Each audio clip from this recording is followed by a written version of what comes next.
Riwruok jotije maketo ler midendo ni Housekeepers and Laundry Association of Kenya koni gimor gi okang' ma gisegoyo e pacho kaendi to chutho mar gayo tuoche malandore kaka mano mar mpox.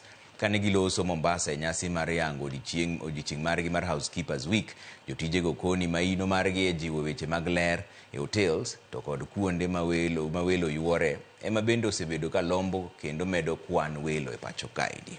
Magi ne giwacho ka bende gijiwo jogo manie sekta mar limbe mondo mi oti machiegni kodgi mar neno ni gichuogo chenro mopogore mag jiwo ler kendo duso kuonde ma welo yuorie. Section whereby we are the first line of defense in controlling this particular infection, and we have come a long way. For instance, right now we are doing a lot of sensitization when it comes to mpox, which has become a threat to the community. So what I would like to encourage all the stakeholders in the industry and even in other industries is that let's embrace housekeepers.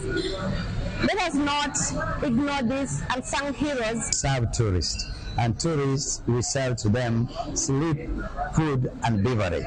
When they come to our hotels and they found the surrounding is not clean, they will be not coming back to our hotels again. It has been a very, very interesting and a very interesting moment for housekeepers. We are really encouraged by the appreciation messages that we have received from our colleagues in the industry. And we feel appreciated, and it is very important for each and every person to know that housekeepers are the same. Maswadi yumoro machuku dug bang daka matinta na ku chuka endi ote marwari adeka uchiel nono ni bandera ma Kenya lich ne jotelo Kenya moloyo tho mar jo Kenya. To Austin Oyu wacho ni neno news maler ka ne chuny boma ma Nairobi ka to mosna mama na Esther Oyu kod baba na Jojo Oyu ka gin Gemrae nyakach kanyo. Mano ka ne ya Gemrae umosena jo Gemrae duto. Mano ka ne ya oimore driver dhi penj na Babu Owino ni ang'o mowacho kuom pach jopiny mar ni ka jakomo retire siasa to ber ko kawo kare no. Mano Harrison wuod Rangi.